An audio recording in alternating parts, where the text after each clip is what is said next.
та бид хончингүй хонь мэд төөрч өөрийнхөө явд ойлдож эцтэй өрөвдөлтөй хувь тавилан хүлээж байхад эзэн миний амьдрал дээр, эзэн таны амьдрал дээр, эзэн бид бүхний амьдрал дээр сайн хончин болоод ирсэн юм аа гэж. Биднийг хамгаалахын тулд, биднийг хангахын тулд, бидний зөв зам руу чиглүүлэхийн тулд, бидний амьтай, мөн байлгасан амьтай байлгахын тулд эзэн сайн хончин болоод ирсэн гэсэн. Есүс таны төлөө амиа өгсөн учраас тэр сайн хончин гэсэн. Та хуршөөсөө юугаар ялгаатай байна вэ гэхээр тань сайн хончин байна гэсэн. Харин эзэн өөрийнхөө хонцлогоос үсдэг зүйлээ намайг сонсоод намайг танаад намайг дагаач. Та Есүсийг дагахгүй юм бол хичнээн сайн хончин байлаа гэхэд тань өмөр авахгүй гэсэн. Өглөө болгон та эзний үгийг уншихдаа эзэн өнөөдөр ч гэсэн би таны дуу хоолойг байгаа юм гэж байна. Ийм сэтгэл хандлага байгаа ч гэж. Эзэн өөрийнхөө хонь сүрэг тандсан үг байна. Би хонь сүрэгтэй мөнх амийг өгнө. Бурхантай мөнхөд амьдрах тэр гайхалтай хувь тавилт би өгнө.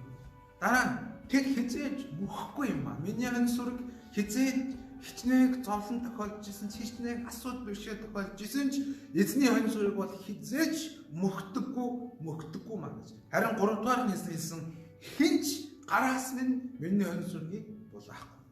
Хамчлаг ирдэг. 90 дойны хүмүүс бидний юунд сэтгэл байгаа, юунд юмд яваад байгаа, Есүстэй Есүхөө чи болно шүү. Ийм бүх хамчлаг ирэх үед бид эвгүй байдалд орж эхэлдэг. Яа энэ дагах нь зөв үгүй юу гэж бодож эхэлдэг. Нөгөө нэгэн зүйл нь урам татлаг.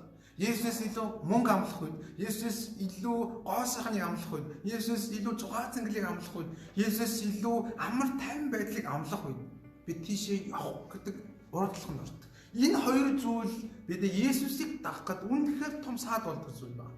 Дотор талаас нь эргэлзээ саад иддэг. Явал бидэнд эргэлзээнүүдийг өгдөг. Чи Есүсийг дагахад чамд нэмэр байгаа юу? Есүстэй хамт чи сайн ирээдүйг бий болгож чадахгүй. Есүс чамд сайн туслах уу? Ер нь чи өөртөө итгэл явах нь зөв юм биш үү? Хараад Есүсийг дагаад нүдийг хүрсэн хэрнээ чиний амьдралд тохиолдож байгаа зүйлсийг хараа л да. Иймэрхүү садаа бидний оюун санаа нь зүрхсэтгэл дотор эргэлзээг өгдөг. Есүс өөрийгөө сайн ч гэсэн яг энд итгээрэй.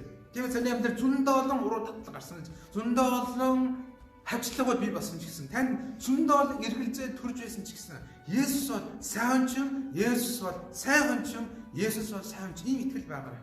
Тийм ээ ирээдүгөө би эзний үгийн дагуу явж байхад заримдаа миний хүснээр харагдахгүй юм шиг байж магадгүй. Заримдаа миний хүснээр болохгүй байж магадгүй. Гэхдээ Есүс сайн хончин учраас түүнийг дагвал ямар ч хийсэн сайн үр дүнд хүрнэ. Ямар ч хийсэн сайн үр дүн миний амьдралд гарч ирнэ. Ийм итгэл зайлшгүй байхыг өрөөж. Өнөөдөр танаас эзэн асууж байгаа. Намайг сайн хончин гэж итгэж байна. Би чиний амьдрал дээр сайн хончин мөн үү? Намайг дагвал сайн ирээдүг болгож чадахгүй.